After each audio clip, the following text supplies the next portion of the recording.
Hello students, good morning. आज हम लोग लाइट पढ़ेंगे एंड मोस्ट प्रोबेबली ये 10th वीडियो होगा लाइट का। तो इसको देखेंगे। हम लोग लाइट में रिफ्रैक्शन ऑफ लाइट पढ़ रहे थे और रिफ्रैक्शन ऑफ लाइट में हम लोग प्लेन सर्फेसिस के थ्रू रिफ्रैक्शन पढ़ लिए थे। ठीक है, प्लेन सर्फेसिस में एक और चीज़ है, उसको भी देख लेते हैं। Refraction through glass slab, through glass slab. ठीक है, ग्लास स्लैब क्या होता है? ग्लास स्लैब जो होता है वो क्यूबॉइडल शेप का एक ग्लास का पीस होता है। ठीक है, क्यूबॉइडल शेप का, जैसे ऐसा, ये देखिए।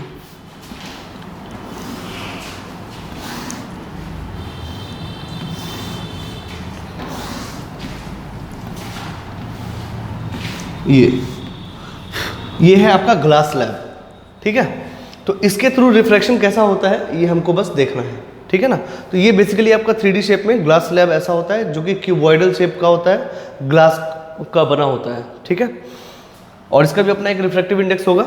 ठीक है, चलिए इसको हम देखते हैं। ग्लास स्लैब देखिए कैसा होता है।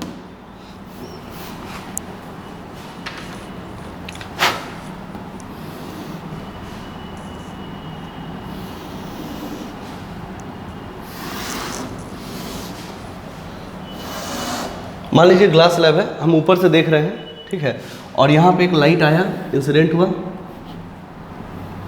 ठीक है, and there is a normal. ठीक है, suppose this angle is I, this angle is I, और यहाँ से ये ऐसे जा रहा था, और सपोज करिए कि इसका जो रिफ्रैक्टिव इंडेक्स है वो 1 है, मतलब एयर है। ठीक है, और यहाँ पे इसका रिफ्रैक्टिव इंडेक्स म्यू है। ठीक है, और यहाँ से ये यहाँ आया और यहाँ से फिर ये यहाँ गया, तो कितने बार रिफ्रैक्शन हुआ? 2 बार। पहली बार तो एक मीडियम से दूसरे मीडियम में आया तो रिफ्रैक्शन हुआ, दूसरी बार इस मीडियम से फिर इस मीडियम में आया, सो 2 बार रिफ्रैक्शन हुआ। ठीक है, अब ये इधर जाना चाह रहा था, but this mu is greater than this one, so ये टुवर्ड्स द नॉर्मल हो जाएगा। ठीक है, और उसके बाद फिर यहाँ पे एक नॉर्मल होगा। ठीक है,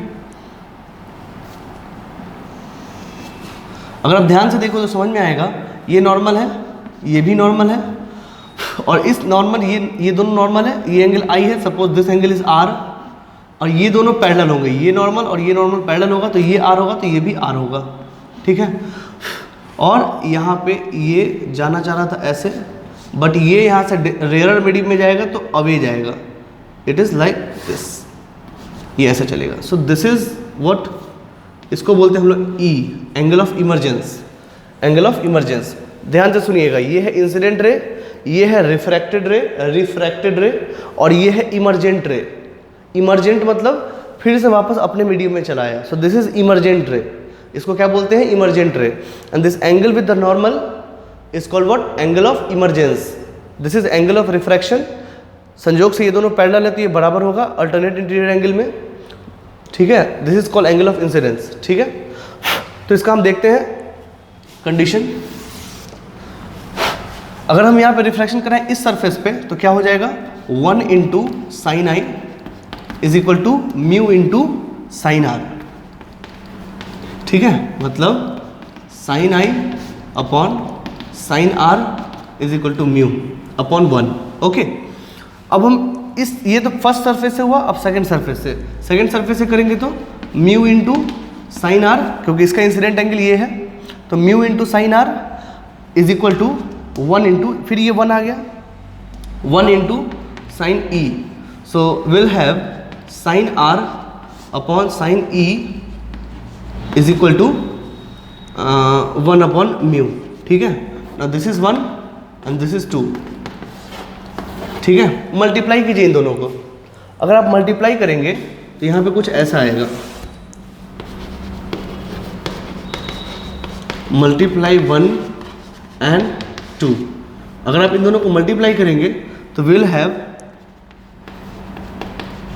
sign I upon sine R into sine R upon sine E is equal to mu into 1/μ।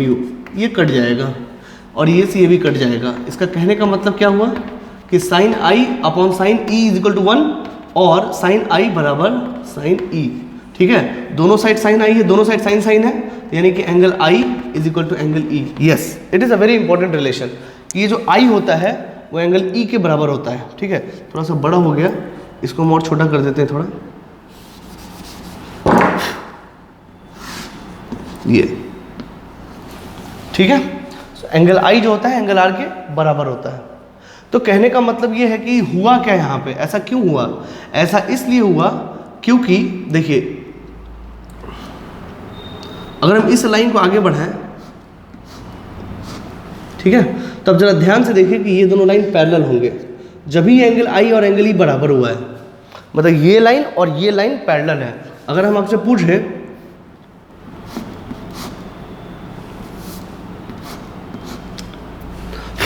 पूछे कि बताओ क्या ये इंसिडेंट का जो पाथ है और इमरजेंट का जो रे है, क्या ये दोनों आपस में पैरेलल है? आंसर है हाँ, बिल्कुल पैरेलल है। क्यों पैरेलल है भाई? क्योंकि एंगल आई बराबर एंगल आर हुआ है, एंगल आई बराबर एंगल ई है, मतलब तो इसका ये एंगल ऑफ डेविएशन क्या होगा? 0। कहाँ ये डेविएट किया? ये ऐसे गया है, ना ही ये इधर डेविएट हुआ है ना ही इधर डेविएट हुआ है। हाँ, थोड़ा सा इधर खिसक गया है, डिस्प्लेस हो गया है रे, लेकिन वो डेविएट नहीं किया है। ये डेविएट नहीं, ना इधर डेविएट किया ना उधर डेविएट किया है। ठीक है, मतलब ये थोड़ा सा डिस्प्लेस हो गया है, और इसी डिस्प्लेसमेंट को कहते हैं लैटरल डिस्प्लेसमेंट, जो कि एक्स इतना डिस्प्लेस हो गया है। ये लाइट में कोई भी डेविएशन हुआ है? आंसर है नहीं। क्यों नहीं हुआ है? क्योंकि ये पैरेलल है, वहाँ के हिसाब से आप देख लीजिए। ठीक है, क्योंकि नॉर्मल से ये आई बना रहा है और ये भी नॉर्मल से ई बना रहा है, एंगल दोनों बराबर है। अगर एंगल दोनों बराबर है तो डेविएशन हुआ कहाँ? ठीक है, यहाँ पे डेविएशन हुआ था, लेकिन फिर से डेविएशन उसी पाथ पे चला गया। ठीक है, तो कहने का मेरा मतलब ये है कि इसका जो पाथ है और ये इमरजेंट रे है, दोनों आपस में पैरेलल है। तो हुआ क्या बेसिकली, ग्लास स्लैब डालने से क्या इफेक्ट आया? इफेक्ट ये आया कि रे यहाँ से यहाँ डिस्प्लेस हो गया है, बस। तो यहाँ पे लिखेंगे angle of deviation is 0 and x, इसको बोलते हैं लैटरल डिस्प्लेसमेंट।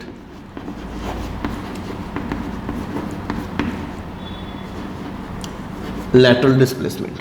ठीक है, अब इसको भी निकालना पड़ता है। ठीक है, कैसे निकालते हैं देखिए, मान लीजिए ग्लास स्लैब का थिकनेस है जो आपका है टी। ठीक है, ध्यान से देखिएगा थोड़ा। ठीक है, मान लीजिए इसको आप ऐसे कर लीजिए। अगर आप ध्यान से देखिए तो मान लीजिए ये है, पहले इसको नोट कर लीजिए, आप अच्छे से नोट कर लीजिए, फिर हम आगे चलते हैं। यहाँ से एक बात पता चलता है कि एंगल आई बराबर एंगल आर है, एंगल ई है। ठीक है, जिसके कारण लाइंस क्या हो गया? पैरेलल हो गया। लिखना चाहे तो इसे लिख सकते हैं,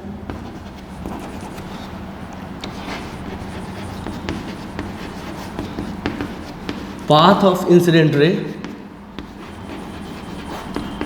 इज सेम एज इमरजेंट रे।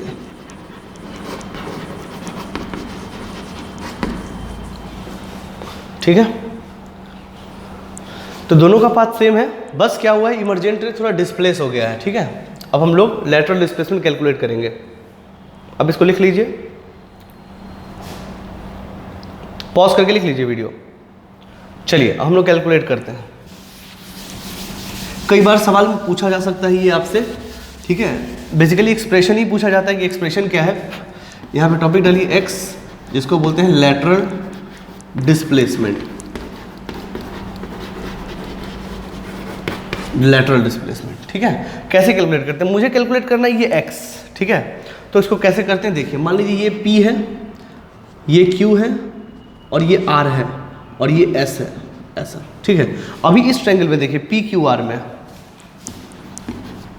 इन triangle P Q R, triangle P Q R में देखा जाए तो ये तो टी है, अगर ये थिकनेस है इसका तो ये ही इसी के बराबर है ना, तो ये हो गया टी। अब देखिए कॉस करिए, कॉस आर, कॉस क्या होता है? बेस अपॉन हाइपोटेन्यूज, तो base upon hypotenuse, base upon hypotenuse, this is what P R. तो इसको देखते हैं, कॉस आर बराबर क्या हो जाएगा? कॉस आर बराबर ये हो गया base T upon hypotenuse, that is P R. ठीक है, तो पी आर बराबर क्या हो गया? T upon cos R which is equal to T sec R. Cos का रिवर्स होता है सेक आर। ठीक है, इसको लिख लीजिए। दूसरी बात, ये एंगल कितना होगा, ध्यान से देखिए, ये आई है तो ये भी आई होगा, और आई में से आर घटा देंगे तो ये होगा, this is I minus R. ठीक है, now you have to see in triangle P Q P R S, जो कि यहां पर 90 डिग्री है। ठीक है, इसी को ना डिस्प्लेसमेंट कहते हैं, दोनों के बीच में जो डिस्टेंस है, ठीक है ना, वही निकालना है हमको in triangle P R N S. ठीक है, तो sine I minus R, sine I minus R क्या हो जाएगा, एक्स अपॉन हाइपोटेन्यूस, ये एक्स अपॉन पी आर। ठीक है, तो एक्स इज इक्वल टू क्या हो गया, P R into sine I minus R. इसको ले लीजिए आप 1, if it is 1 then from 1 X is equal to P R कितना हो गया, T sec R into sine I minus R. ये हुआ आपका लैटरल डिस्प्लेसमेंट। उसका एक्सप्रेशन याद रखिए, एक्सप्रेशन बहुत इंपॉर्टेंट है, लिख लीजिए इसको। ये हुआ लैटरल डिस्प्लेसमेंट। कोई आपसे पूछे कि ग्लास, अगर मान लीजिए आपको लाइट के रेज को डिस्प्लेस कराना है, मोड़ना नहीं है कहीं पे, डिस्प्लेस कराना है, तो कौन से ऑप्टिकल डिवाइस का यूज करेंगे, ग्लास स्लैब। याद रखिए, क्या दिक्कत है, लिख लीजिए इसको। सो वीडियो पॉज करके आप लिख सकते हैं।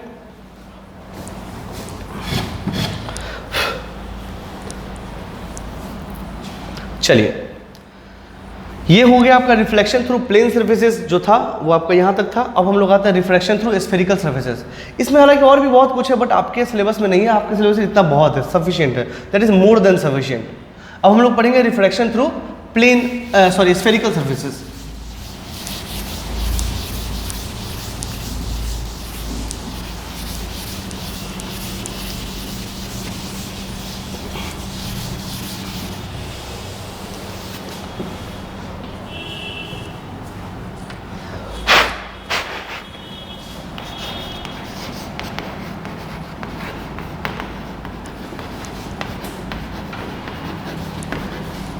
Refraction through spherical surfaces.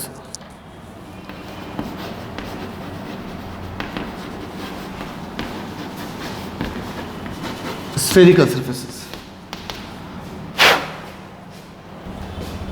Okay, अब जो ये स्फेरिकल सर्फेसेस है वो क्या होगा, एक ट्रांसपेरेंट ग्लास का स्फेयर है, एक ट्रांसपेरेंट ग्लास का स्फेयर है जिसका रेडियस मान लीजिए r है, ठीक है, और उसको हम कट कर दिए, तो this is called spherical surfaces, this is called spherical surfaces.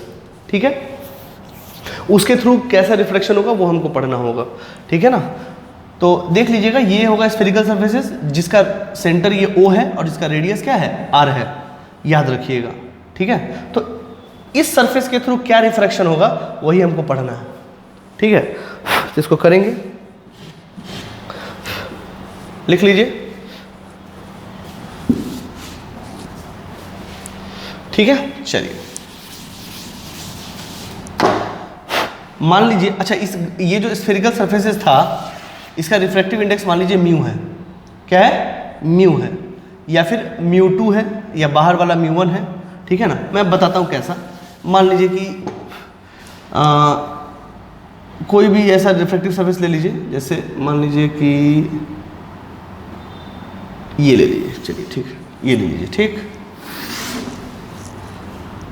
ये इधर वाला रिफ्रैक्टिव सारा कुछ जो है रिफ्रैक्शन ये स्फेरिकल सरफेसेस है जिसका रिफ्रैक्टिव इंडेक्स μ2 है और इसका रिफ्रैक्टिव इंडेक्स μ1 है, ध्यान रखिएगा। और इसका जो रेडियस होगा वो इस तरफ होगा, बिल्कुल होगा। तो मान लीजिए ये है O, सेंटर C, ठीक है ना। इसको पोल मान लीजिए, दिस इज R, ध्यान रखिएगा। और स्फेरिकल सर्फेसेस का जो रेडियस होता है वही उसका नॉर्मल होता है, मैंने आपको बताया था ये, ठीक है। चलिए, इस केस में मान लीजिए कि यहाँ पे ऑब्जेक्ट है, ठीक है, और इस ऑब्जेक्ट का ये पॉइंट ऑब्जेक्ट है, तो पॉइंट ऑब्जेक्ट का जो इमेज बनेगा वो भी पॉइंट बनेगा, ध्यान रखिएगा। दूसरी बात, सारा रे कैसा है, पैराक्सियल, जिसके बारे में पहले भी चर्चा कर चुके हैं, पैराक्सियल रे। तो एंगल क्या बनेंगे, छोटा छोटा एंगल बनेगा, पैराक्सियल रेज। ठीक है, चलिए अब यहां से हम रे को ले गए इधर, ठीक है, और यहां पे आया तो नॉर्मल क्या होगा, ये जो कि इसका रेडियस होगा, रेडियस ये है तो यही नॉर्मल है। तो ये मान लीजिए एंगल बनाया आई, तो ये जा रहा था इधर। हमने आपको एक छोटा सा ये भी दे दिया कि μ2 ग्रेटर देन μ1 मान लीजिए, ठीक है, और हाँ ठीक है, कोई दिक्कत इसमें, ठीक है। अच्छा ये डिस्टेंस क्या होता है, इसको बोलते हैं u, याद होगा पहले भी कर चुके हैं ये, ठीक है। उसके बाद μ2 ग्रेटर देन 1 है, तो ये जाना चाह रहा था ऐसा, ये ऐसा, ठीक है, ये जाना चाह रहा था ऐसा, लेकिन जाएगा किधर, टुवर्ड्स द नॉर्मल।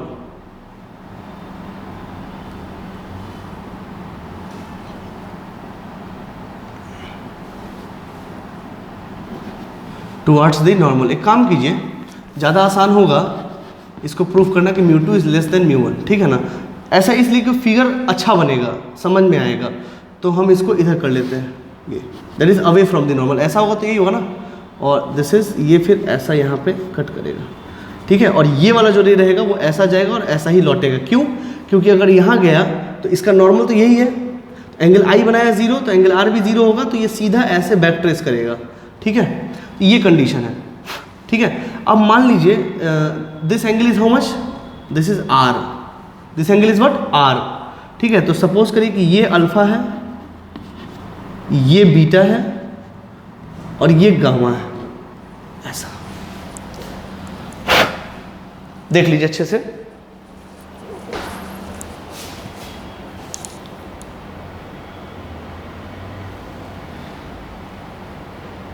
देख लीजिए इसको,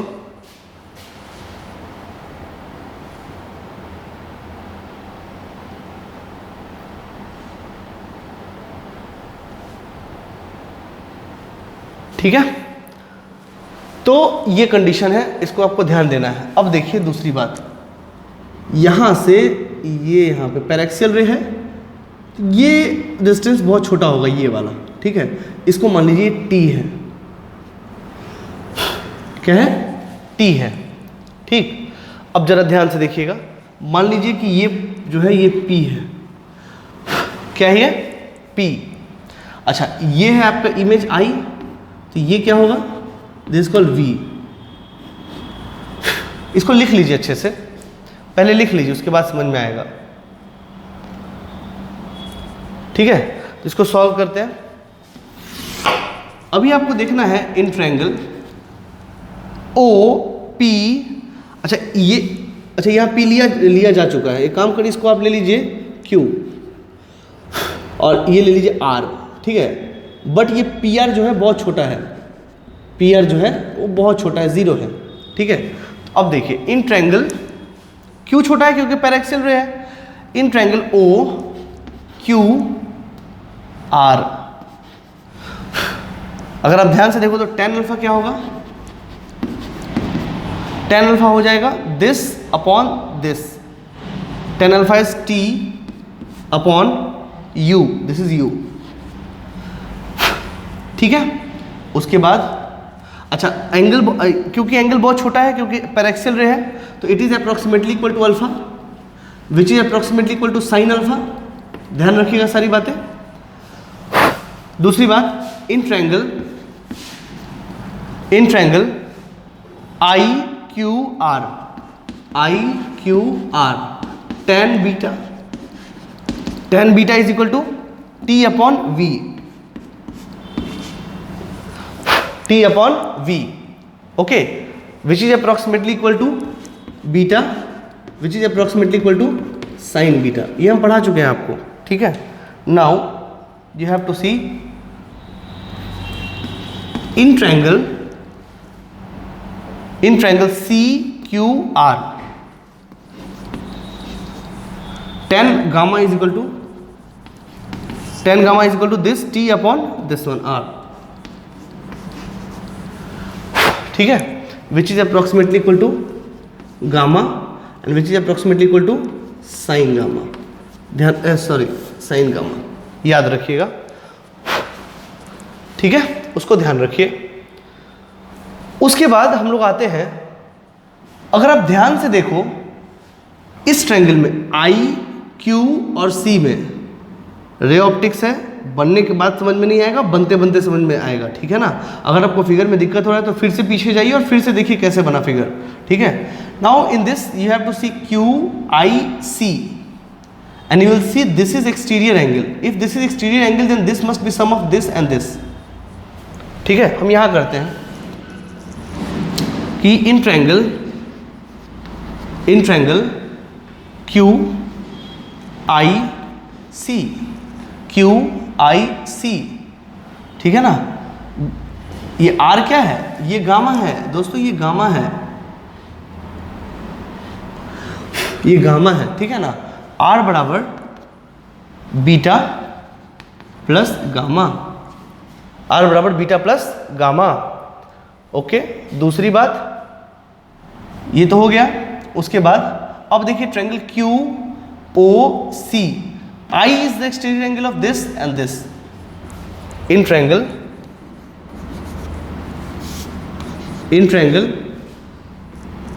ओ Q C, I is the exterior angle, then I is equal to how much?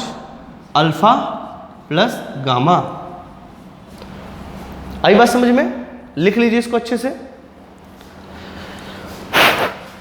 लिख लीजिए, सबको लिख लीजिए, स्टेप बाय स्टेप लिख लीजिए सभी को, और ध्यान रखिएगा, ठीक है। इसको मान लीजिए 1, जरूरत पड़ेगा हमको 1, इसको मान लीजिए 2 और इसको मान लीजिए 3, ठीक है।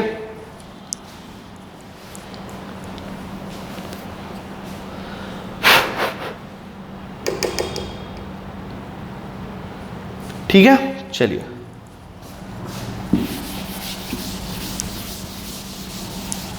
अब आते हैं हम लोग इस सरफेस पे।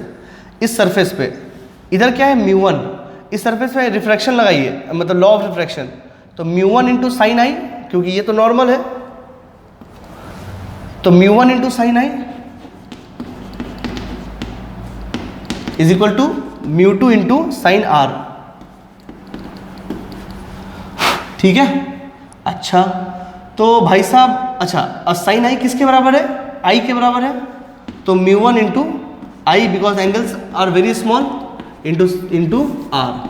अब आई और आर की जगह पे क्या डाल सकते हैं, μ1 इंटू बीटा प्लस गामा, नहीं आई है ना, आई नीचे है, हाँ, alpha plus gamma is equal to μ2 into R बराबर is how much, beta plus gamma. कहीं नहीं, एकदम बेसिक से उठाना है, इसमें कहीं से कोई दिक्कत नहीं है, ठीक है। अब इसके वैल्यूज को लिख दीजिए। ये आपने कहाँ से लिखा, तो इसको मान लीजिए वो वहाँ तीसरा आया था ना, इसको फोर्थ मान लीजिए, इसको फिफ्थ मान लीजिए, ठीक है। और यहाँ लिख दीजिए from fourth and fifth, from fourth and fifth, ठीक है। नाउ फ्रॉम 1 2 3, ठीक है। 1 2 3 जो था पहले, उसमें इसकी वैल्यूज जो थी उसको डाल दीजिए। μ1 इंटू अल्फा का वैल्यू कितना था, t अपॉन यू, देख लीजिएगा, चेक कर लीजिएगा, t upon U, plus gamma का वैल्यू क्या था, t upon R,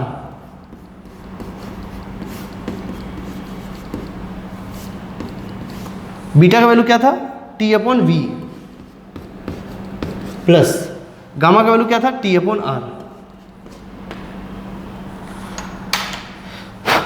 t upon R, ये ठीक है। अब t आप कॉमन लीजिए, t कॉमन लीजिएगा तो ये कट जाएगा, इसको पहले यहां तक कर लीजिए। अब कुछ नहीं करना है, रीअरेंज करना है।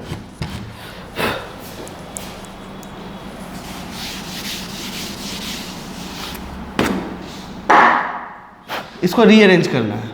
So if you rearrange it, it would be μ1 upon u plus μ1 upon r is equal to μ2 upon v plus μ2 upon r, ठीक है, ये कंडीशन। अब कहने का मतलब है, तो इसको आप इधर ले आइए, this is what, mu one upon U minus mu two upon V is equal to mu two minus mu one into one by R. इसको उधर लेके गए, ठीक है। क्या ये फॉर्मूला कंप्लीट हो गया?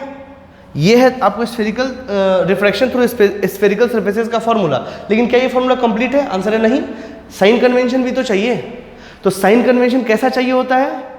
साइन कन्वेंशन क्यों लगाते हैं? ताकि आंसर जो आए वो साइन कन्वेंशन के साथ में आए, ठीक है। तो यहाँ देखिए साइन कन्वेंशन वैसा ही चलता है जैसा पहले कराए थे आपको, कि direction of the incident ray is taken to be positive.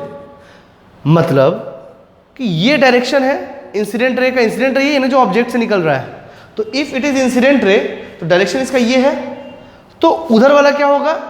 Positive, और इधर वाला क्या होगा? निगेटिव। उधर वाला क्या होगा? पॉजिटिव, इधर वाला क्या होगा? निगेटिव, ठीक है। कहने का मतलब तो आर क्या हो गया? पॉजिटिव, और यू और वी क्या हो गया? निगेटिव।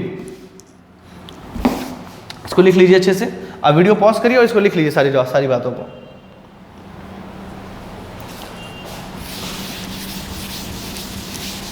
साइन कन्वेंशन वैसा ही चलता है जैसा पहले चलता था। चलिए, according to sign convention R is positive, U is negative and V is negative, ठीक है। Put sign convention in the formula.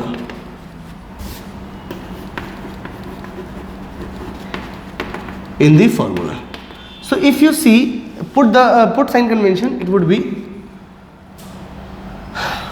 mu1 upon minus U minus mu two upon minus V is equal to mu two minus mu one into one by plus R, ठीक है। तो उसमें तो कोई दिक्कत नहीं है, इसमें दिक्कत है। ये वाला प्लस हो जाएगा, ये वाला माइनस हो जाएगा, तो तरीका ऐसा हो जाएगा। Mu two upon V minus mu one upon U is equal to mu two minus mu one upon R. ये है फॉर्मूला आपको refraction through spherical surfaces, refraction through spherical surfaces. ये इसका एक्सप्रेशन है। अब ये साइन कन्वेंशन के साथ आपको आंसर देने के लिए रेडी है, स्फेरिकल सरफेसेस। अब कई लोग पूछेंगे कि सर अगर हम यहाँ पे इसको बड़ा ले लेते तो क्या होता? आंसर तब भी आता। फिगर थोड़ा इसको इधर लेके उधर मिलाना होता और फिगर उसी हिसाब से आएगा, लेकिन इसमें कोई दिक्कत नहीं आएगा। इस एक्सप्रेशन में एक्सप्रेशन यही लौटेगा। आप करके देख लीजिएगा, आप ट्राई कर लीजिए खुद से, ठीक है। इसको इधर किया तो फिगर थोड़ा आसानी से बन गया है, इसलिए हम ये कंडीशन लिए हैं। आप वो भी लीजिएगा तो भी आंसर आएगा, ठीक है। लिख लीजिए इसको।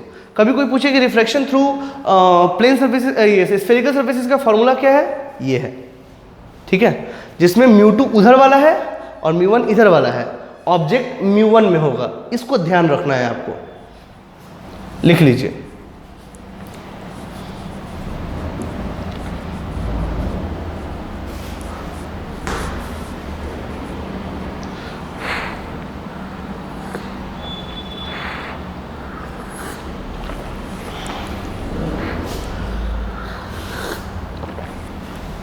चलिए इसको रब करते हैं, आते हैं इस पे कुछ सवालों पे।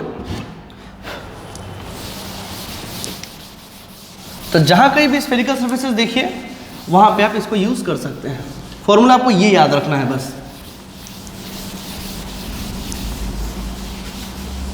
ये formula mu two upon V minus mu one upon U is equal to mu two minus mu one upon R. चलिए क्वेश्चन करते हैं। एग्जाम्पल नंबर 1, सपोज करिए कि जो एक गिवन कंडीशन है कि सपोज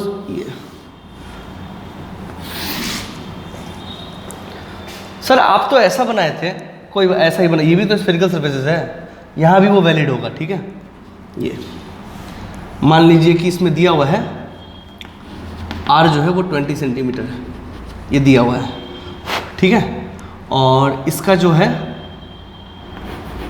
अब बताओ म्यू वन कौन होगा म्यू टू कौन होगा? बस साइन कन्वेंशन के हिसाब से मिला दीजिए। म्यू वन पहले वाला होता है, μ1। तो मान लीजिए ये म्यू दिया हुआ है और ये दिया हुआ √2, ऐसा कुछ भी ले लीजिए, क्या दिक्कत है। और ये होगा μ2 जो कि 1 है।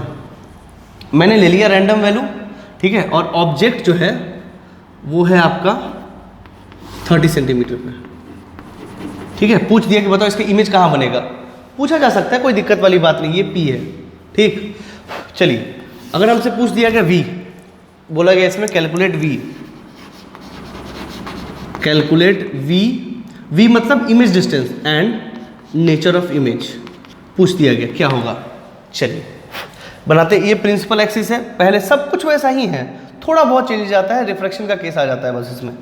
पहले तो फॉर्मूला लिख लीजिए कि μ2 upon V minus μ1 upon U is equal to μ2 minus μ1 upon R। पहले तो ये लिख लीजिए आप अच्छे से, ठीक है।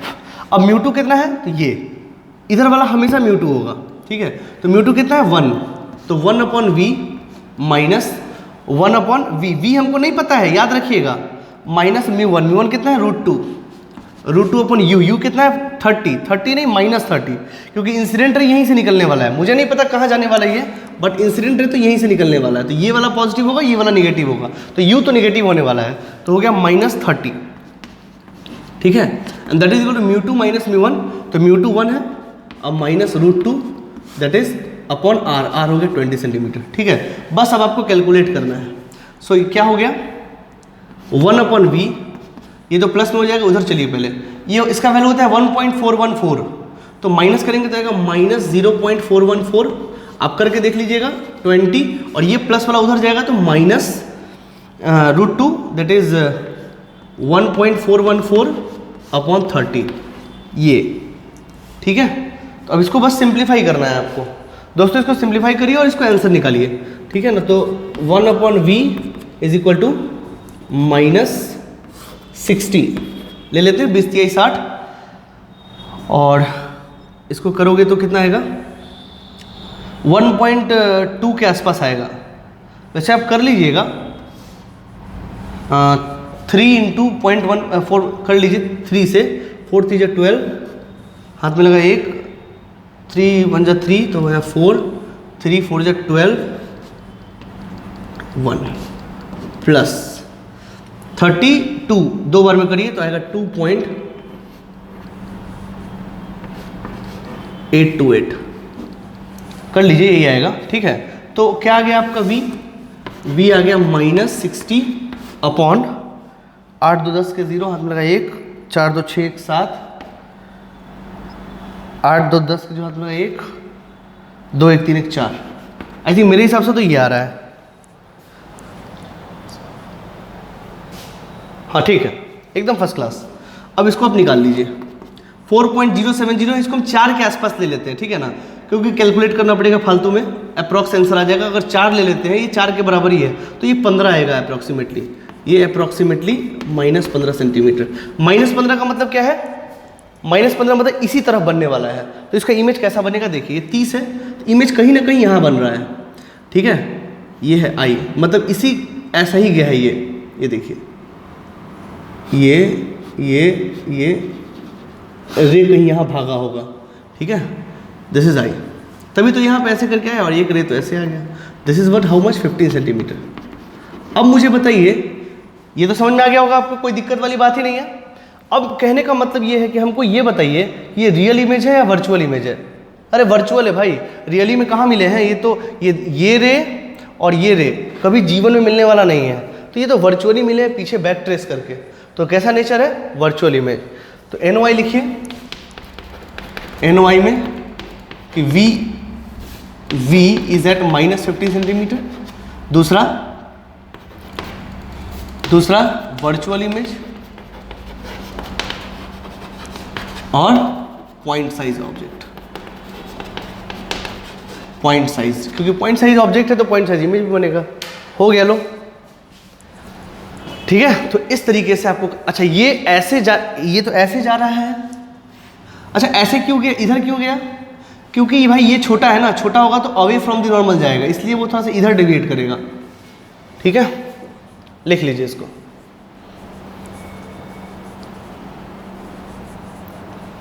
सिंपल सिंपल कंसेप्ट है ये, कोई खास बात नहीं है।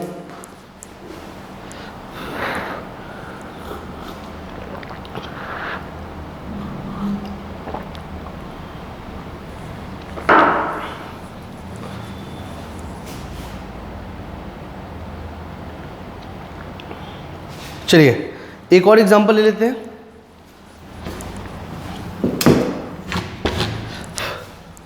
Example number 2।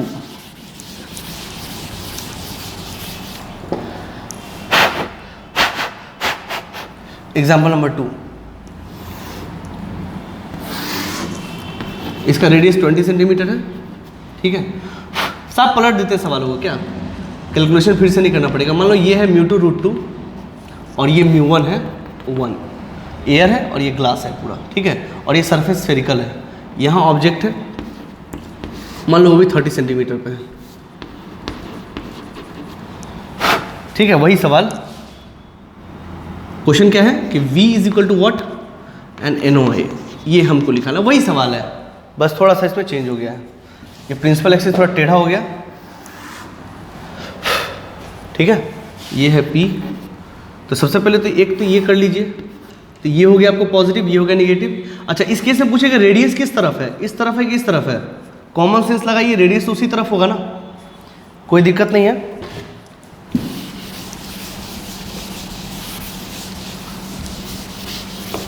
चलिए फिर से करते हैं, कुछ नहीं करना है आपको, सबसे पहले तो वो लिख लीजिए μ2/v। अब आपको याद हो गया होगा ये, दैट इज μ2 माइनस μ1/r, ठीक है। पहले तो ये लिख लेना है आपको।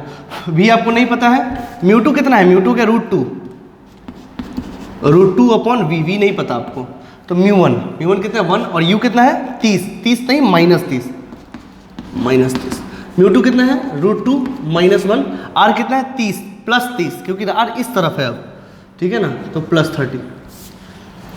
तो ये कितना हो जाएगा, ये √2/v + 1/30 इज इक्वल टू 0.414, इसका वैल्यू होता है 1.414, घटाओगे तो यही आएगा, और अपॉन 30, ठीक है। सो आपको आ गया √2/v इज इक्वल टू 0.414/30 -1/, ठीक तो है। ये 20 है ना, हाँ 20 लिया मैंने, ये 20 है, वो लिया हुआ 20, तुम प्रिंटिंग मिस्टेक कह सकते हैं, -1/30, ठीक है। So it is how much, √2/v that is equal to 60, 20 23 60, तो हो गया 1.2, कितना आया था,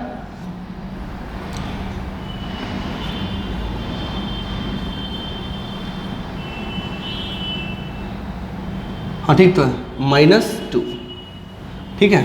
सो it would be what, √2/v is equal to, ये माइनस आएगा 1.242 माइनस ये आ जाएगा I think 0.76, I think this approximately इसी के बराबर आएगा, ठीक है, और इंटू 60, ठीक है। तो v कितना हो गया, v हो गया 1.414 इंटू 60 अपॉन 0.76 माइनस, देख लीजिए ये इसको इधर लेके गए, ये दोनों मल्टीप्लाई और नीचे इसको लेके चले हैं, ठीक है। अब इसको कुछ नहीं करना है, आपको मल्टीप्लाई करना है, ठीक है।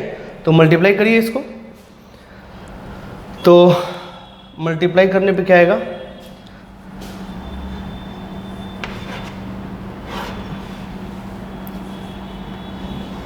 ये कट जाएगा इससे, और ये लगभग कितना आएगा,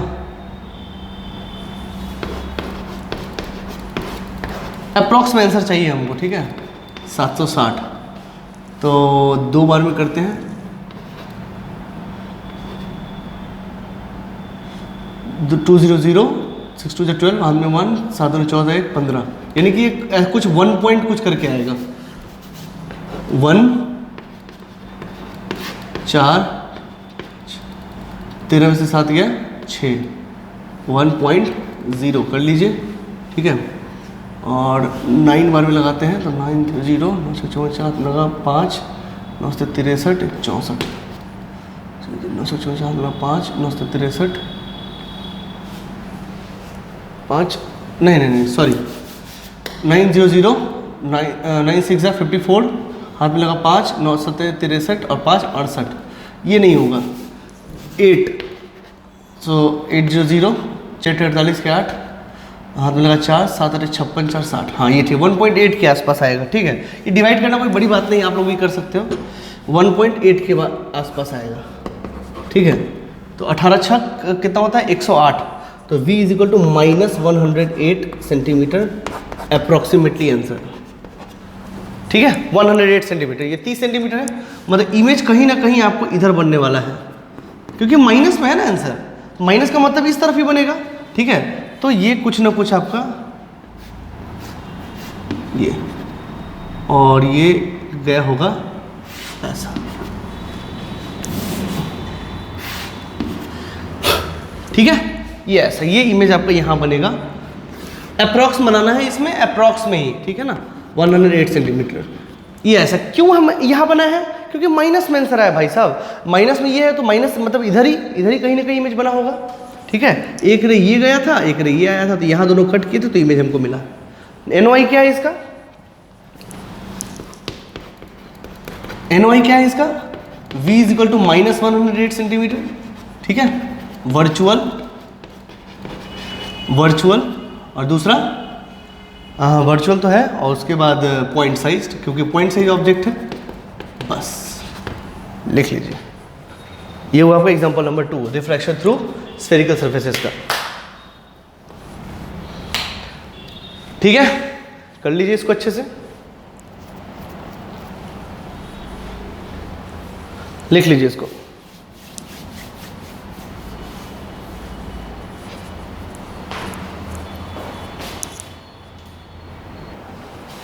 दोस्तों अब आपका एक नया टॉपिक स्टार्ट होता है, इसको बोलते हैं रिफ्रैक्शन थ्रू थिन लेंसेज। हम लोग को थिन लेंसेज ही पढ़ना है, थिक लेंस हमारे सिलेबस में नहीं है और 12th में भी नहीं है, और आगे ऑप्टोमेट्री वगैरह आप करते हो तो उसमें पढ़ना होता है। यहाँ हमारे काम का चीज़ बस थिन लेंस है। ठीक है ना, थिन लेंस लिया गया है, पैरेक्सियल लिया गया है, ये हमारा अजम्पशन अभी भी चलेगा। ठीक है ना, तो इतना सब कुछ पढ़ने के बाद अब हम लोग आते हैं लेंस पे। लेंस क्या होता है भाई, तो दो स्फेरिकल सरफेसेस को मिला के जो ऑप्टिकल डिवाइस बनता है उसको बोलते हैं लेंस। ठीक है ना, जैसे मैं आपको एक एग्जांपल बताता हूँ, ये एक स्फेरिकल ग्लास है जिसका रिफ्रैक्टिव इंडेक्स म्यू है। ठीक है, उसको क्या किया, यहाँ से काटा गया है, यहाँ से काटा गया है। ठीक है, तो यहाँ से निकला ये और यहाँ से निकला ये। ठीक है, इन दोनों को मिलाया गया, इसको और इसको मिलाया गया ऐसे, या फिर ऐसा समझ लीजिए, इसको वैकेट कर दीजिए, ये कुछ नहीं है, हॉलो है, हॉलो समझ लीजिए। और रियलिटी में यही होता है, रियलिटी में हॉलो ही लेते हैं। फिर कैसे लेंस बनाते हैं मैं बताता हूँ आपको। ये हॉलो है, ठीक है, इसको यहाँ से काट दिएगा तो ये निकला, यहाँ से काट दिएगा तो ये निकला। ठीक है, इन दोनों को जोड़ दीजिए, जोड़ दिए। अभी ये लेंस नहीं है, रुकिए, क्या कीजिए कि यहाँ पे एक छोटा सा होल करते हैं हम लोग। ठीक है ना, जो का चश्मा बनाता है ना वो यही करता है, दोनों को मिला दिया और होल किया। होल करने के बाद इसमें हम ना क्या भरते हैं, जो भी मटेरियल भरना हो अपने हिसाब से। मटेरियल का कुछ ना कुछ म्यू होता है। ठीक है, तो ये भरने के बाद फिर इसको क्या करते हैं, फिल कर देते हैं, और तब ये हमारे पास ये बन के आता है, ये भर गया पूरा। इसको बोलते हैं लेंस। ठीक है, ये बेसिकली आपका कन्वेक्स लेंस है। और अगर मोस्ट अप्रोप्रिएटली बोला जाए, चलिए पहले हम बाद में बात करेंगे उसका, पहले देख लीजिए, इसको बोलते हैं कन्वेक्स लेंस। ये हो गया कन्वेक्स लेंस। ठीक है, तो क्या किए समझ में आया, इसको काटे, दोनों को मिला दिए, और फिर अंदर में जो मटेरियल भरना है सहूलियत के हिसाब से कैलकुलेट करते हैं, अभी पढ़ाएंगे आपको, उसमें भर देंगे वो म्यू, और वो हमारा एक लेंस तैयार हो गया।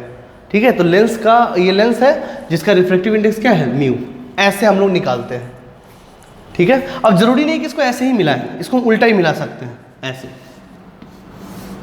ठीक है, फिर क्या किए, दोनों स्फेरिकल सर्फेसेस है, इसको फोड़े और यहाँ पे भरे।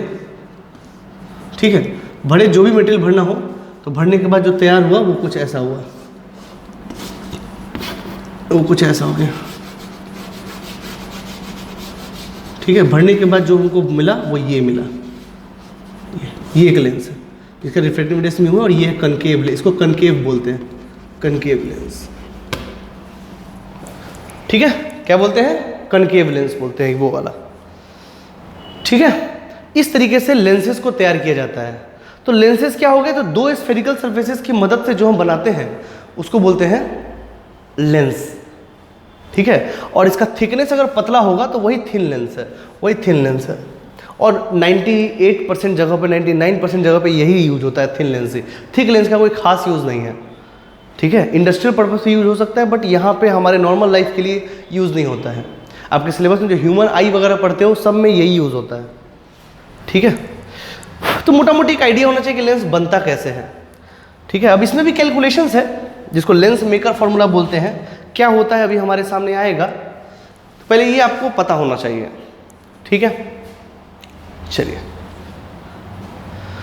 तो उसको डिराइव करते हैं, इसको लिख लीजिएगा। आपको पता होना चाहिए कि लेंस एक्चुअली बनता कैसे है, ठीक है। दो हॉलो स्फेरिकल सर्फेसेस लेते हैं, दोनों को मिलाते हैं और फिर जो भी मटेरियल कैलकुलेशन से आता है वो मटेरियल भरते हैं और उस हिसाब से हमारा लेंस तैयार होता है, ठीक है।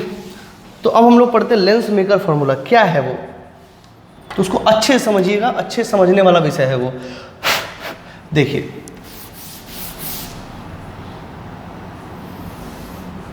बड़ा ही इंपॉर्टेंट टॉपिक है ये। थिक हम इसलिए लिए हैं, आपको लग रहा होगा ये थिक है, इसलिए लिए हैं ताकि आपको समझ में आए, ठीक है ना, रेस दिखाई दे आपको।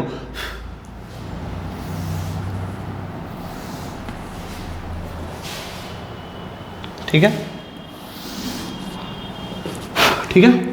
सो मान लीजिए कि यहाँ पे एक लेंस है जिसका रिफ्रैक्टिव इंडेक्स म्यू है, क्या है, म्यू, ठीक है। और यहाँ पे ये 1 है और ये 1 है, ठीक है। मैं आपसे अगर पूछूं, जिस तरह ग्लास स्लैब था, ग्लास स्लैब में कितने रिफ्रैक्टिव सरफेस थे, 2। यहाँ पे कितने रिफ्रैक्टिंग सरफेसेस है, 2। ये है पहला वाला और ये है दूसरा वाला, एक एक करके हम लोग देखेंगे, ठीक है।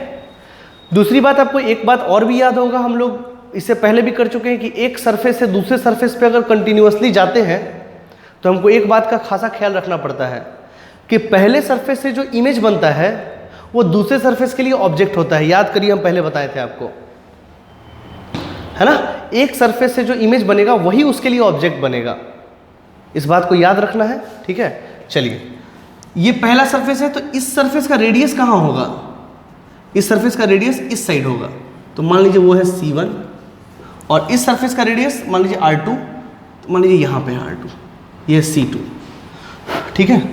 ये है आपका R2, ये है आपका R1, इसको याद रखिएगा। और मान लीजिए कि ऑब्जेक्ट रख लीजिए कहीं पे, यहाँ रख लीजिए ऑब्जेक्ट, या यहाँ रख लीजिए, जहाँ मर्जी वहाँ रख लीजिए, यहीं रख लीजिए ऑब्जेक्ट, ठीक है। इसको हम जब यहाँ से एक इंसिडेंट रे निकाले ये, तो इसके लिए नॉर्मल कौन होगा, ये वाला, क्योंकि पहले सरफेस पे है, पहले सरफेस के लिए नॉर्मल कौन होगा, इसका रेडियस, पहले सरफेस का रेडियस, तो रेडियस तो यहीं से आएगा ना, ये। तो ये हो गया मान लो I, ये हो गया I। अब यहाँ से ये जा रहा था ऐसे, ठीक है, तो ये तो टुवार्ड्स द नॉर्मल आएगा ना। मेरी बात ध्यान से सुनिए, ये एक सरफेस है ये, अब यहाँ पे ये म्यू है और यहाँ ये 1 है, मतलब μ1 क्या है, 1 इस सरफेस के लिए, और μ2 क्या है, म्यू, ये ध्यान रखिएगा, ठीक है। अब इस सरफेस के लिए ये हो गया, अब इस सरफेस के लिए तो ये जो म्यू है ये तो इससे बड़ा है ना, 1 से तो बड़ा है ना, यहाँ तो एयर है ना। अगर μ1 लेके चलना है तो μ1 लेके चले, मुझे कोई दिक्कत नहीं है, बट आसान यही है कि यहाँ पे 1 लेके चला जाए, बाद में आप उसको, आप μ1 से भी अब रिलेट कर सकते हैं, मुझे कोई आपत्ति नहीं है, ठीक है,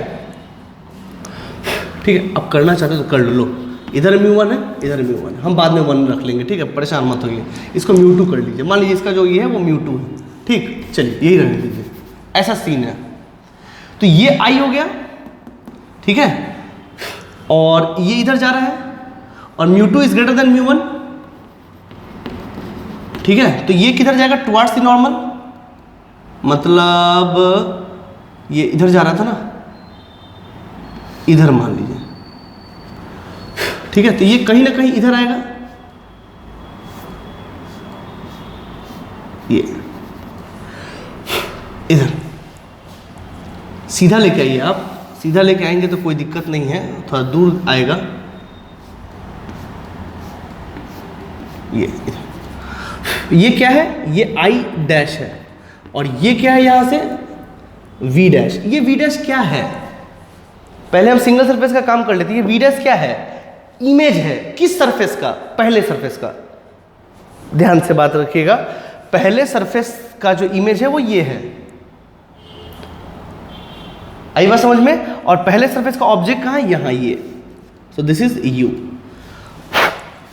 ठीक है। और ये थिन लेंस है, मैंने बनाया मोटा है ताकि आपको समझ में आए। इसको बोलते हैं ऑप्टिकल सेंटर, इसको बोलते हैं ऑप्टिकल सेंटर। मान लीजिए इसको ओ डैश मान लीजिए। हम सारा का सारा खेल कहाँ से करते हैं? यहाँ से करते हैं। जैसे वहाँ पोल होता था, यहाँ पे ऑप्टिकल सेंटर काम करेगा। बट ये डिस्टेंस बहुत छोटा होता है, इसलिए आप नेग्लेक्ट कर सकते हैं, मुझे कोई आपत्ति नहीं है। ठीक, चलिए अब पहले सरफेस पे लगाते हैं फॉर सरफेस 1। एक एक बात को बारीकी से समझिए। फॉर सरफेस 1, सरफेस 1 के लिए क्या होता है? अच्छा, फॉर्मूला पहले लिख लीजिए, mu two upon V minus mu one upon U बराबर mu two minus mu one upon R. होता है ना? चलिए पहले सरफेस के लिए करिए। तो म्यू2 क्या है? तो म्यू2 ही है। ठीक है। और वी क्या है? वी डैश क्या है? V dash. ठीक है, तो यहां लिख दीजिए वी डैश।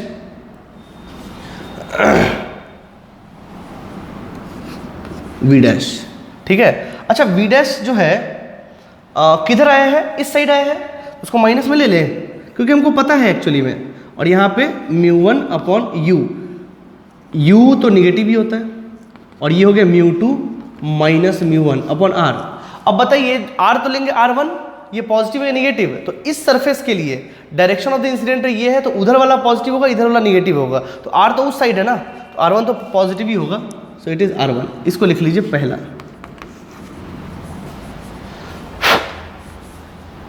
आई बात समझ में? आनी चाहिए, क्यों नहीं आनी चाहिए?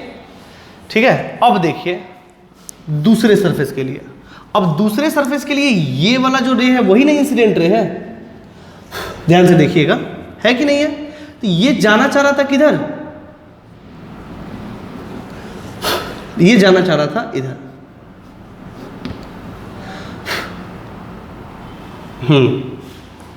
ठीक है। और इसके लिए नॉर्मल क्या है? तो नॉर्मल तो ये वाला होगा ना, ये वाला,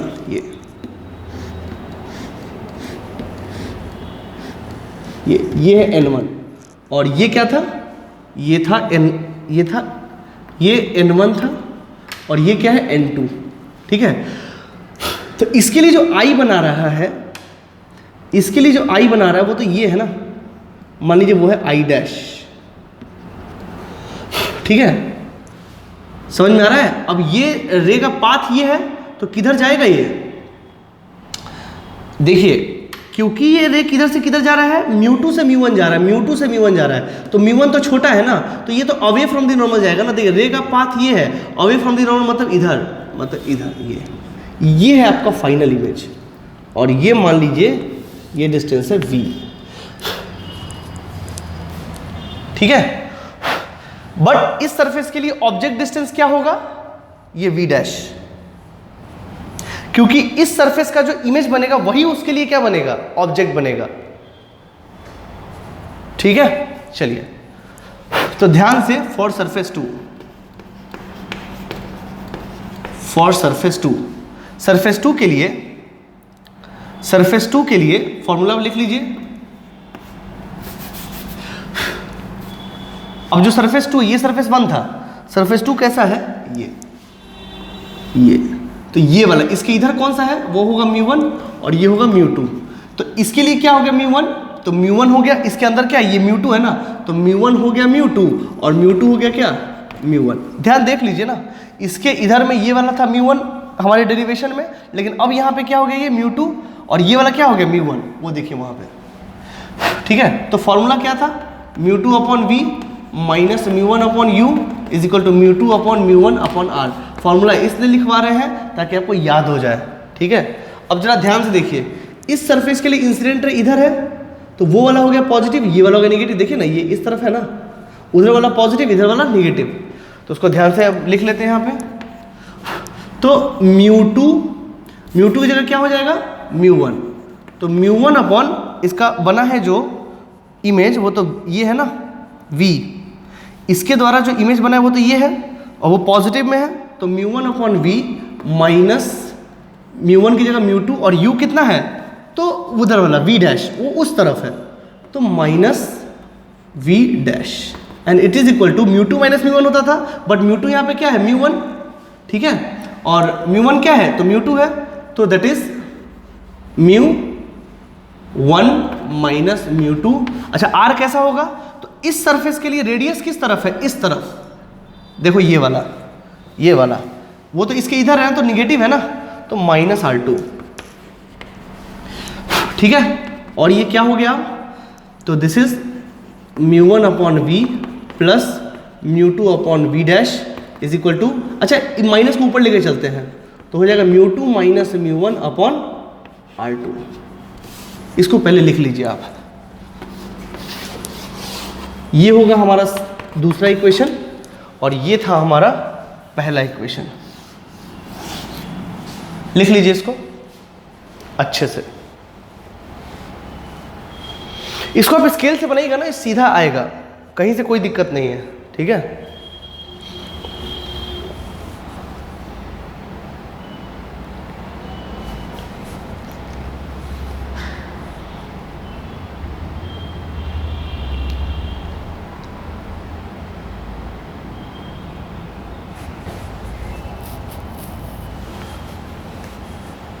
ठीक है दोस्तों, ये आपको आ गया, ठीक है। अब ऐड करना है 1 और 2 को। अच्छा इसका रिलेशन क्या लास्ट में आया था, अगर लास्ट की बात करें इसका एक्सप्रेशन आया है minus μ2 upon v dash plus μ1 upon u is equal to μ2 minus μ1 upon r1। दो सरफेस है इसलिए वहाँ पे थोड़ा झमेला था, ठीक है, लिख लीजिए। अब क्या कर, ये है आपका पहला, यही है आपका 1, कुछ नहीं है ऊपर वाला ही है, उसको मैंने थोड़ा सा सिंप्लीफाई कर दिया है। ऐड करिए 1 एंड 2 को,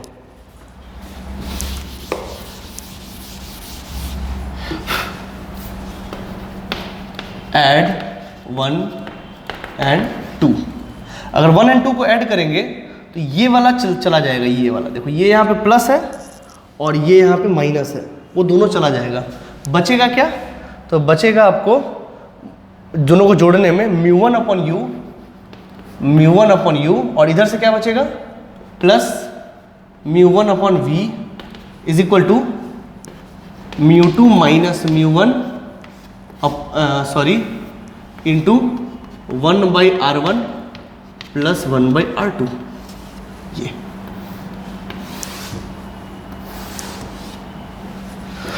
ये आ गया। क्या वो फॉर्मूला कंप्लीट है, आंसर है नहीं। ये फॉर्मूला किसके लिए है, लेंस के लिए है। किसके लिए है, लेंस के लिए है। किसके लिए है, लेंस के लिए है। किसके लिए है, लेंस के लिए है। तो फिर लेंस के हिसाब से उसका हमको साइन कन्वेंशन करना होगा, जब भी तो साइन कन्वेंशन के साथ आंसर आएगा। तो आंसर है, बात तो सही है। तो बात जब सही है तो उसको भी कर लिया जाए। अब देखिए, अब अगर ये लेंस बनेगा तो काम की बातें क्या है, ये v डैश तो इंटरमीडिएट है ना, u और v आने के बीच में ये v डैश आया है जो कि मेरे किसी काम का नहीं है, इसको हटा देंगे। काम की बात बस इतनी है कि u से v बना, यानी कि मैं बताऊं आपको, काम की बातें तो बस यही थी।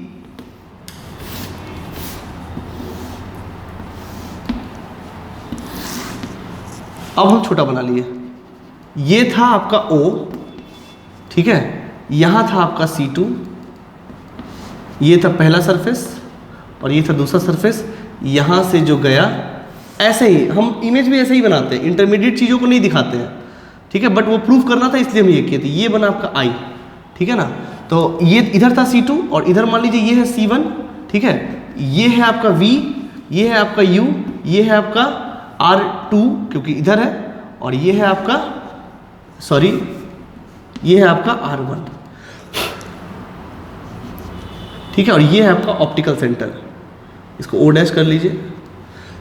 बेसिकली तो हुआ तो ये ना, मुझे मतलब तो इससे है ना।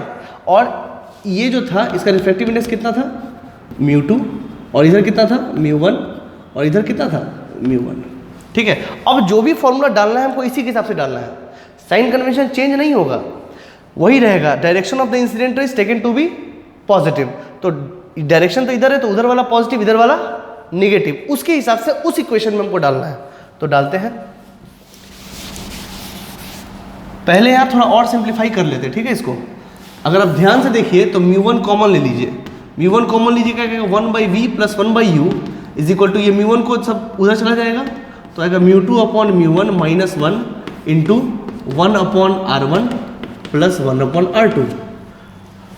Now according to sign convention, sign convention में क्या है, u क्या दिख रहा है आपको, निगेटिव, v क्या दिख रहा है आपको, पॉजिटिव प्लस v, ठीक है। अच्छा, r1 क्या दिख रहा है, पॉजिटिव, ठीक है, और r2 क्या दिख रहा है, निगेटिव। इस वैल्यूज, इस साइन कन्वेंशन को पुट करिए। क्यों पुट करिए, ताकि जो आंसर है बाद में जब इसको यूज करके हम कैलकुलेशन करें तो जो आंसर है वो हमको साइन कन्वेंशन के साथ में है, जैसा कि हम लोग पहले किया करते थे। तो रखिए 1/v, u की जगह -u रखेंगे तो -1/u बराबर μ2/μ1 - 1, ठीक है, और इंटू 1/r1, r1 तो पॉजिटिव है, माइनस r2 नेगेटिव है ना, तो if you put it would B negative r2। This is called what, this is called lens maker formula. This is called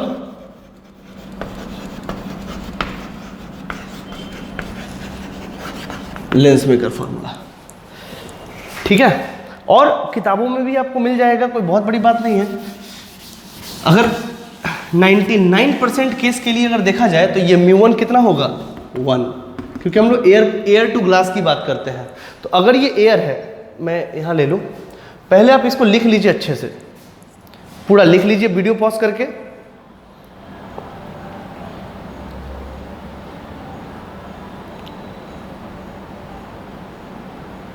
now come कि सपोज, ज़्यादातर case के लिए यही होता है और बुकों में भी आपको यही मिलेगा। सपोज कि μ2 = μ और μ1 = 1, मतलब एयर ग्लास इंटरफेस, मतलब μ1 = 1, तो ये भी हो जाएगा 1 और ये हो जाएगा μ। तो क्या हो जाएगा, एक्सप्रेशन क्या आएगा, आएगा 1/v - 1/u and μ - 1 into 1/r1 - 1/r2।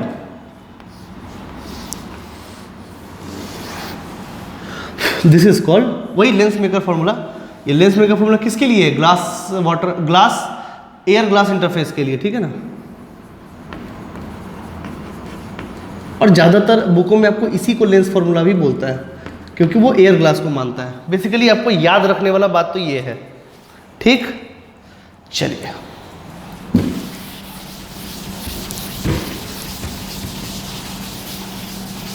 चलिए, इतना तो आपको हमको लगता है समझ में आया होगा।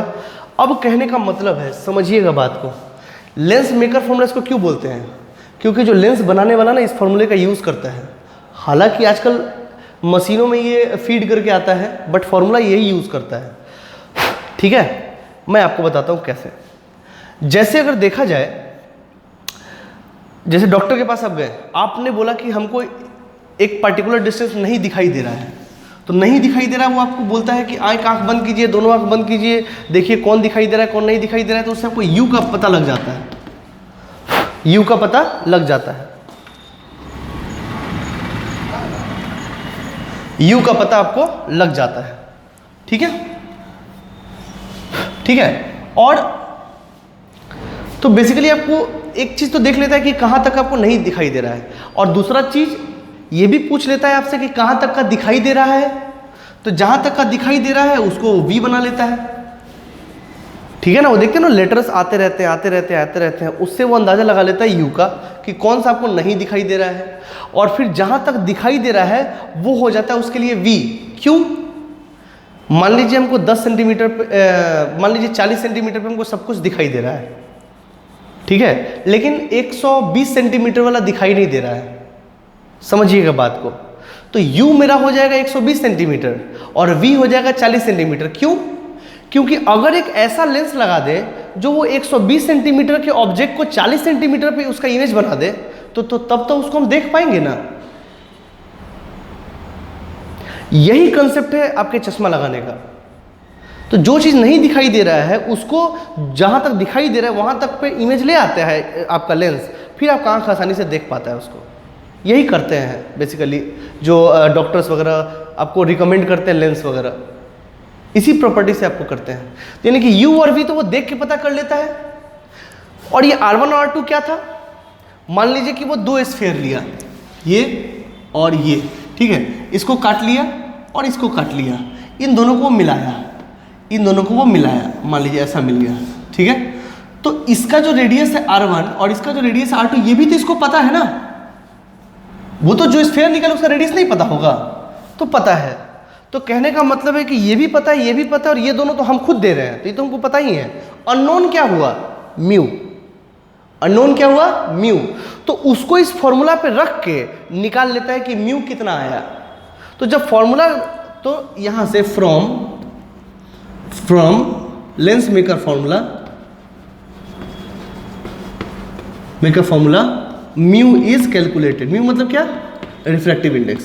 Mu is calculated. अब म्यू पता चल गया, तब क्या करेंगे, अब इन दोनों को काट के ये बना लिए, अब छेद किए, जो भी म्यू आया उसको हम अंदर पुट करते चले गए। हमारे पास जार रखे होते हैं, उसमें material, liquid glass, molten glass, देख लिए कि कौन सा म्यू लगने वाला है, वो म्यू हम इसमें लगा दिए, ठीक है। तो हमारा एक लेंस तैयार हो जाता है। इसीलिए इसको लेंस मेकर फॉर्मूला बोलते हैं बेसिकली। लेंस आपका ऐसे ही बनता है। नहीं आया समझ में, सिंपल, कोई दिक्कत नहीं, ठीक है। तो ये फॉर्मूला आज के बाद से आप याद रखिएगा, इसमें कहीं से कोई दिक्कत आपको नहीं होना चाहिए, ठीक है, ओके।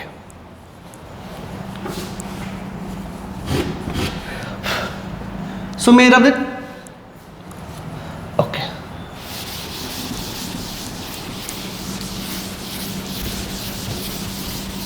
अब देखिए बात, और उसके बाद क्या है, अच्छा फोकस किसको बोलते थे, तो फोकस उसको बोलते थे जहां पे पैरेलल रेज मीट करते हैं, दैट इज कॉल्ड फोकस। फिर से आई थिंक डिफाइन करने का जरूरत नहीं है, पहले भी हम डिफाइन कर चुके हैं, ठीक है ना। तो यहां भी वही सब कहानी है, फोकस उसी को बोलते हैं जहां पे पैरेलल रेज मीट करते हैं, ठीक है। तो मान लीजिए कि ये, तो फोकस के लिए ये और ये जहां मीट करेगा वही फोकस है। तो ये कितना होता है, इसको कैसे कैलकुलेट करते हैं, तो अगर ये रे इन्फिनाइट से आ रहा है तो u कितना हो गया, इन्फिनिटी। u कितना हो गया, इन्फिनिटी। तो जो v आएगा उसी को ना फोकस बोलते हैं, जहां पे वो इमेज बनाता है, मतलब इसका जो इमेज बनेगा वो तो यहां बनेगा, तो इसका जो इमेज डिस्टेंस है वही फोकस है। फोकस का यही डेफिनेशन है कि इन्फिनाइट वाले रे जहां पे इमेज बनाता है उसी डिस्टेंस को फोकस कहते हैं, ठीक है। तो करके देख लीजिए इस फॉर्मूला में, if you put it in formula, तो 1/v को ही f बोलेंगे और -1/u, u तो इन्फिनिटी हो गया, and that is equal to mu -1 into 1/r1 -1/r2, ठीक है। तो ये अब एनीथिंग अपॉन इन्फिनिटी 0 होता है, मतलब एनीथिंग अपॉन 0 इन्फिनिटी और एनीथिंग अपॉन इन्फिनिटी 0 होता है। इसको यहाँ ले आइए, इसको यहाँ ले आइए, ठीक है। आपको तो समझाया होगा आपके टीचर ने। तो ये हो गया आपका 1/f that is equal to mu -1 1/r1 -1/r2, मतलब 1/f किसके बराबर है, इसके बराबर है, ठीक है। So suppose if it is, इस केस के लिए ऐसा करिए, इसको लिख लीजिएगा फोकस, ठीक है, फोकस एंड फोकल लेंथ, और उस टॉपिक में ये लिख लीजिए और इसको कर लीजिए 1, ठीक है। चलो यहां पे now putting 1 in lens maker formula, lens maker formula will have 1/v minus 1/u is equal to 1/f, है ना। so this is called what, lens formula। जैसे वहाँ मिरर फॉर्मूला होता था, यहाँ ये लेंस फॉर्मूला है, ठीक है, लेंस फार्मूला। और then 1/f is equal to how much, mu minus 1/r1 minus 1/r2। ठीक है, पहली बात तो ये। यहाँ पे r बराबर 2f नहीं होता है, गलती मत करना, वो पाप हो जाएगा। यहाँ वो सब चीज़ नहीं आता है। यहाँ पे 1/f बराबर ये होता है। ठीक है, इसको लिख लीजिए आप।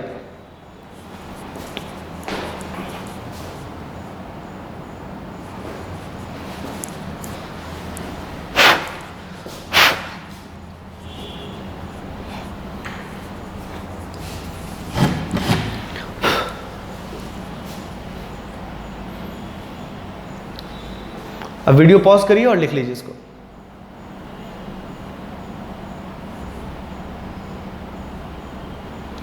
ठीक है,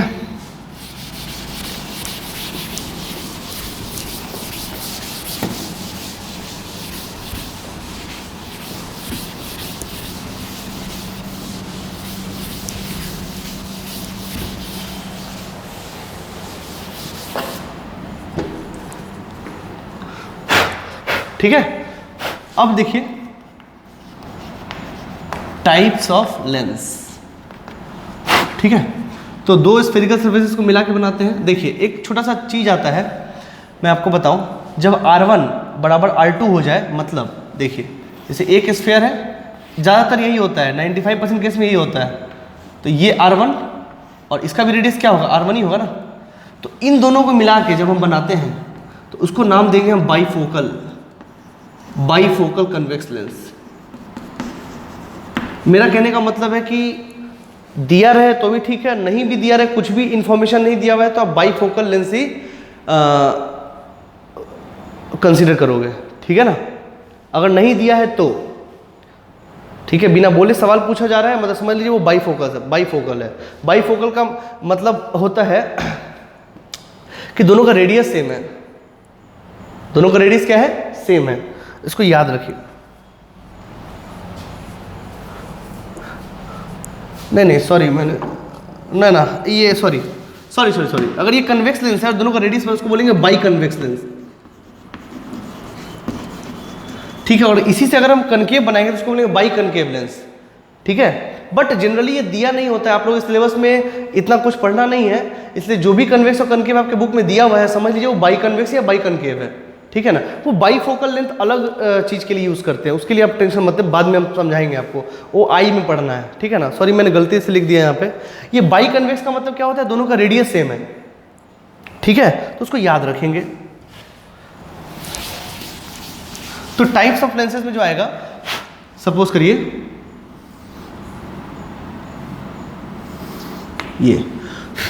ये मान लीजिए है बाई कन्वेक्स लेंस। ठीक है ना, लिख देते हैं R1 बराबर R2। R1 क्या है, इसका रेडियस, R2 क्या है, इसका रेडियस, याद है ना, बराबर होगा तब इसको बाई कन्वेक्स बोलेंगे। या बुक में आपके कुछ भी नहीं दिया हुआ है तो आप यही मान के चलोगे, यही सबसे आसान केस है। ठीक है, अच्छा इस केस में इसका ये क्या हो जाएगा, फोकस। तो 1/f बराबर म्यू माइनस 1। अब R1 बराबर R2 है तो 1/r। ठीक है, अब देखिए ये पहला सरफेस और ये दूसरा सरफेस, मान लो कि R1 बराबर R2 बराबर R है, ऐसा समझ लो। तो पहले का रेडियस तो उधर होगा और दूसरे का रेडियस इधर होगा, तो R1 पॉजिटिव होगा और R2 निगेटिव होगा। तो R1 पॉजिटिव है तो प्लस R, माइनस 1/-r। तो ये कितना हो जाएगा 1/f, म्यू माइनस 1 इंटू ये प्लस, यानी कि 2/r, मतलब this is 2 into mu minus 1 into r, याद रखिएगा। और म्यू हमेशा 1 से बड़ा होता है, तो ये तो पॉजिटिव आया ना। f बराबर क्या हो गया, r/2 म्यू माइनस 1। r बराबर 2f नहीं होता है, देखो r बराबर 2f into mu minus 1, r बराबर 2f इंटू म्यू माइनस 1। तो यहाँ पे ये 2f के बराबर नहीं होता है, याद रखिएगा। ठीक है, और फिर तो एक नॉर्मल कन्वेक्स लेंस होगा।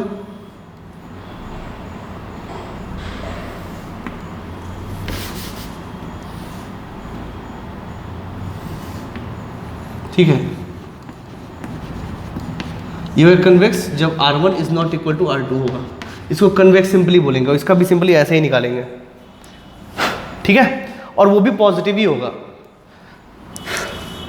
देखो कैसे, 1/f बराबर म्यू माइनस 1, म्यू क्या है इसका, ठीक है ना, mu minus 1 into 1/r1, r1 positive होगा क्योंकि ये पहला है ये दूसरा है, तो इधर वाला पॉजिटिव इधर वाला निगेटिव, और ये प्लस 1/r2, मैंने माइनस रख लिया पहले ही, ठीक है।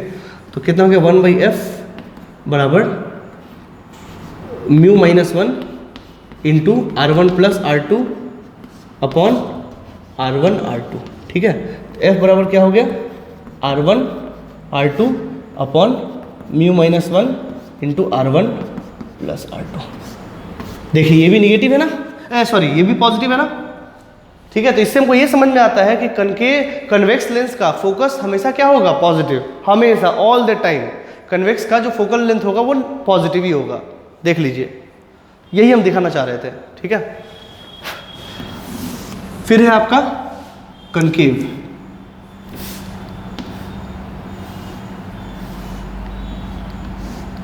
ये कनकेव, ठीक है। इसका क्या होगा, मान लीजिए ये बाई कनकेव है, बाई कनकेव का क्या मतलब, r1 is equal to r2 is equal to r, so if you put it 1/f is equal to mu minus 1। अब देखिए ये पहला सरफेस है ये दूसरा सरफेस है, तो इसका रेडियस इधर उसका रेडियस उधर, तो ये निगेटिव और वो पॉजिटिव, तो क्या हो जाएगा 1/-r और माइनस, ये तो पॉजिटिव का पॉजिटिव ही रह जाएगा, तो नीचे जो था वही रह जाएगा। तो ये क्या हो गया, f बराबर क्या हो गया, f बराबर हो जाएगा आपका, डायरेक्ट लिख देते हैं हम, that is -r/2 into mu minus 1। देखिए r बराबर क्या हो गया, -2f इंटू म्यू माइनस 1। क्या है ये, निगेटिव, क्योंकि ये टर्म तो पॉजिटिव होगा, म्यू हमेशा बड़ा होता है 1 से, ये पॉजिटिव है तो इसको निगेटिव कर दिया, ठीक है। और फोकस भी देख ली निगेटिव है, तो कनकेव लेंस का फोकस हमेशा निगेटिव होगा, हमेशा, ऑल द टाइम, ठीक है। चाहे यहाँ रख के देख लो, ठीक है। अब ये नॉर्मल कन्वेक्स लेंस,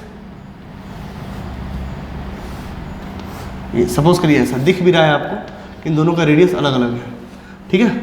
इसका 1 इधर, रेडियस इधर, तो 1/f is equal to mu minus 1, mu क्या है, इसका रिफ्लेक्टिव इंडेक्स म्यू, समझाने की बात नहीं तो ऑटोमेटिक अंडरस्टूड है, तो -1/r1 और -1/r2, ठीक है। So if you see it would be f is equal to r1 into r2 minus mu minus 1 into r1 plus r2। अब करके देख लीजिए, इट इज अगेन निगेटिव, तो कनकेव का यहाँ पे ये म्यू है, तो ये अंडरस्टूड है, ठीक है ना। अब कभी भी ऐसा ये नहीं है कि फोड़ के फिर उसमें बढ़े हैं, ऑटोमेटिक दिया हुआ है, मतलब म्यू उसका उतना ही है, ठीक है। तो इसका भी आप फोकल लेंथ देख लीजिए, वो निगेटिव आ रहा है और यहाँ भी निगेटिव। एक बात आप याद रखिए, कनकेव का जो फोकल लेंथ होगा वो निगेटिव होगा और कन्वेक्स का जो फोकल लेंथ होगा वो पॉजिटिव होगा, इतना ध्यान रखने में कोई आपका पैसा नहीं लगेगा, ठीक है। चलिए, सो फ्रेंड्स इसको नोट कर लीजिए आप,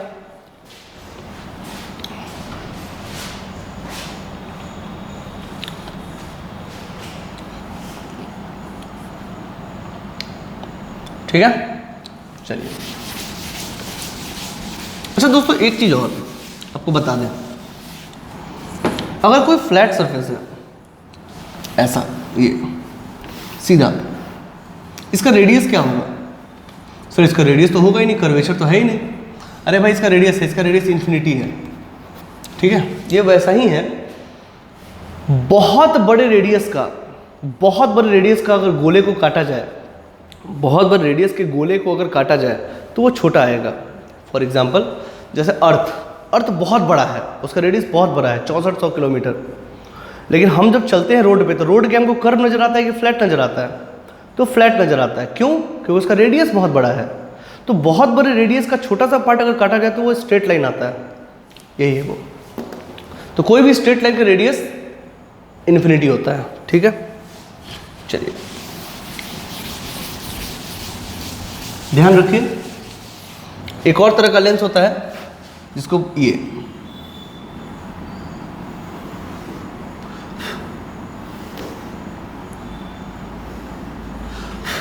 क्या है, एक प्लेन सरफेस है और एक कर्व सरफेस है, ऐसे ही बनाते हैं। इसका मान लो म्यू है ये, ठीक है। ये पहला सरफेस और ये दूसरा सरफेस। R1 क्या हो गया, इन्फिनिटी। R2 क्या हो गया, हाँ कुछ ना कुछ तो है, मान लो ये C2 है, ठीक है। तो इसको क्या बोलते हैं, इसको बोलते हैं plano convex, plano convex lens. एक तरफ प्लेन एक तरफ कन्वेक्स, ये कन्वेक्स, इसको बोलते हैं कन्वेक्स, ठीक है। तो इसका फोकल लेंथ क्या होगा,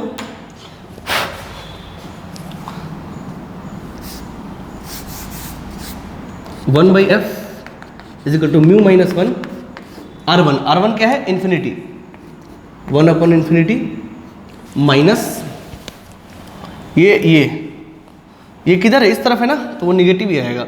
और देखिए सेकंड सरफेस का किस तरफ है, इस तरफ है, तो निगेटिव ही है ना, तो माइनस R2, ठीक है। सो इसका फोकल लेंथ क्या हो गया, 1 by F is equal to mu minus one, ये 1 बाई इन्फिनिटी 0 हो गया and it is 1 upon R2, minus minus plus हो गया, ठीक है। तो इसका फोकल लेंथ क्या हो गया, फोकल लेंथ हो गया R2 upon mu minus one, ठीक है। आप इसको पलट भी लीजिए तो भी वही आएगा, आप करके चेक कर लीजिए, ठीक है। इसको बोलेंगे प्लानो कन्वेक्स लेंस, ठीक है। उसके बाद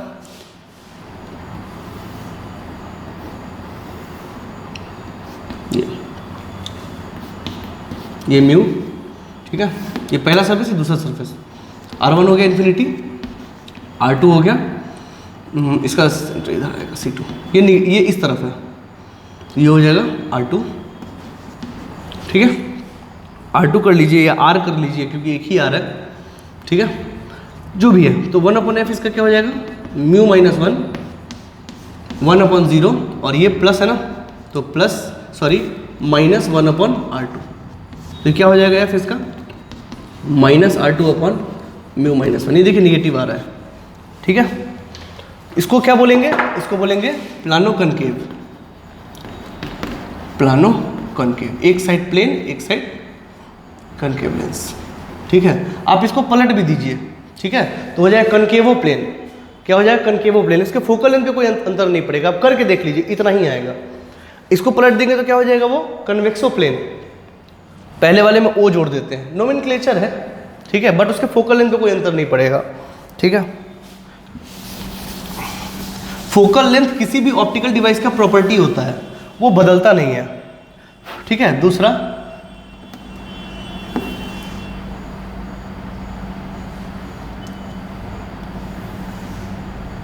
ये, ठीक है, ये क्या हो गया, पहला वाला कन्वेक्स, दूसरा वाला कनकेव। तो इसको क्या लिखेंगे, कन्वेक्सो कनकेव। ज़्यादातर क्वेश्चन आपको कन्वेक्स और कनकेव पे आएगा, बट ये सब भी है, ये पहला है और ये दूसरा है। मान लीजिए पहले वाले का सेंटर यहाँ पे है, दूसरे वाले का सेंटर यहाँ पे है, तो ये है आपका R1 और ये है आपका R2। इसका क्या हो जाएगा, 1 upon F mu minus one, ये है म्यू,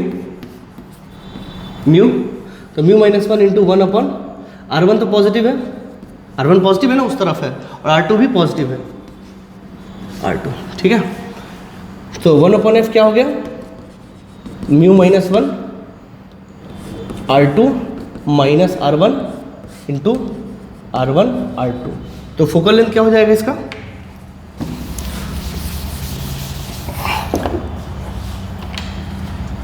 फोकल लेंथ क्या हो जाएगा इसका,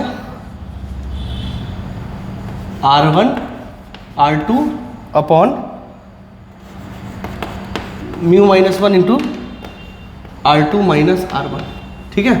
अब अगर R2 बड़ा होगा, R2 बड़ा होगा, ये वाला R2 बड़ा होगा तो ये पॉजिटिव आएगा, और R2 छोटा होगा तो नेगेटिव आएगा। ये प्लस और माइनस कुछ भी हो सकता है, ठीक है, depends upon R1 and R2, ठीक है। तो ये कहानी आपका है। इतने तरह के लेंस है बेसिकली मार्केट में अवेलेबल, ज़रूरत के हिसाब से आपको इसको लगाया जाता है, ठीक है। देख लीजिए इसको,